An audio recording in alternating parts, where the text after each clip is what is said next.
Jessica Levinson is professor of election law at Loyola Law School. You can check out her new podcast, Passing Judgment, which deals with politics and the law, on your favorite podcast platform. And Dan Schnur teaches politics at both USC and the University of California at Berkeley. You can catch him on a weekly webinar, Politics in the Time of Coronavirus, sponsored by the Los Angeles World Affairs Council. It runs every Thursday at 11 a.m. Dan, first up, 4 months to go, and things aren't looking good for the president. He's behind in every major battleground state, and in some cases by double digits. A couple of things going on here, Conan, that are worth talking about. One is Biden has ascended in the polls. It's been largely as a result of two very specific voter groups. Number one, older voters, senior citizens who supported Republican presidential candidates for 20 years and who preferred Donald Trump earlier this year, have moved massively from Trump to Biden. The other voter group that's moved, also interesting, is we've known that for the last 4 years, Trump has enjoyed great support from working class voters, particularly white working class voters without a college education. And what's happening now is those working class women are moving away from him. He's losing seniors primarily because of the way they view his handling of the pandemic. He's losing these working class women because they disapprove of the way he has responded to the debate over race relations that's occurred over the last month. What Trump knows, and this is his path, he knows the issue that has historically worked very effectively with both of these voter groups is the issue of public safety, crime, and law and order. So he's doubling down, he's even tripling down to make sure that he's seen as tough on crime at Biden's expense. If that is his best path back at this point. So to both of you, everybody's wondering about Joe Biden's running mate. Both of you have said nobody votes for the top of the ticket, or I'm sorry, nobody votes for the second person on the ticket.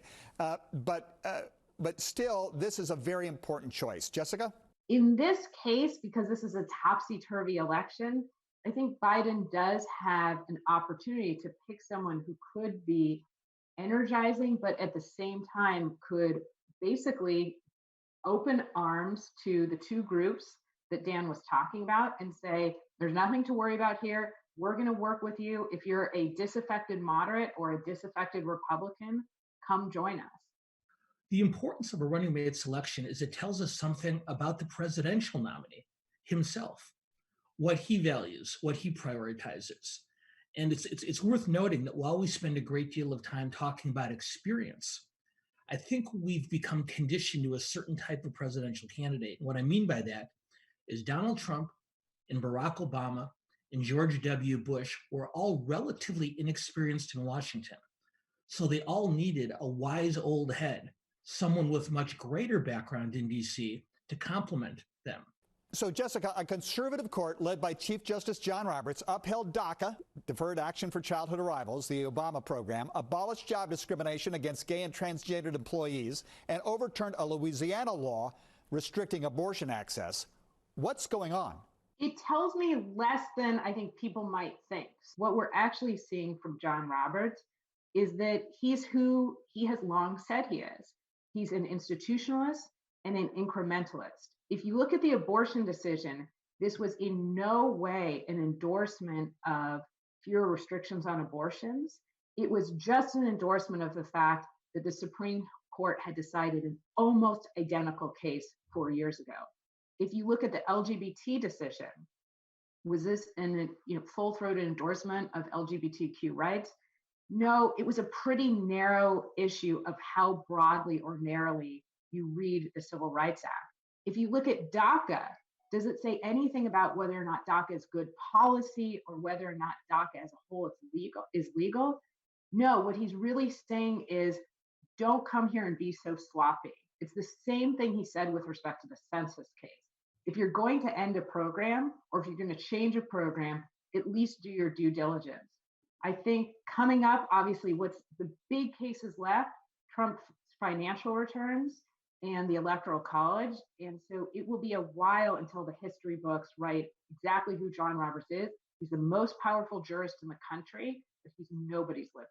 So is the resurgence of COVID-19 cases a failure of leadership at the local and state level? This is less a lack of leadership than a lack of followership. And we as citizens whether we are on one side of the aisle and use the president as an excuse not to socially distance, whether we're on the other side of the discussion and use the protests as a rationale not to wear a mask and maintain that kind of social distancing.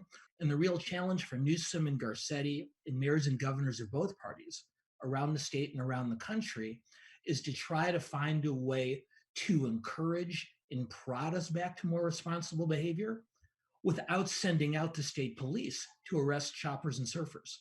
Jessica, you used to be president of the Los Angeles City Ethics Commission. You haven't been for a while, but I have to ask you, how is it possible that the Justice Department, the FBI, did not receive a phone call from anybody in City Hall with regard to what was happening with the Planning and Land Use Management Committee and Jose Huizar in terms of graft, corruption, money laundering, and bribery? Well, I mean, clearly people saw something. It's just we had a combination of people who either were engaging in the bad behavior or didn't want to be the ones to stand up. And there's just absolutely no excuse for that. The only thing that I would say as a bit of caution is that we tend to read a lot about, for good reason, those who behave badly. Huizar, Englander. What they've done is unacceptable, period, full stop. People like that should never have the public's trust. It's just unacceptable.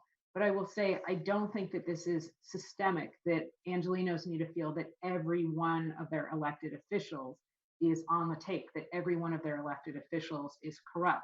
I know that's the biggest headline right now. I hope that in time, that's not the biggest takeaway.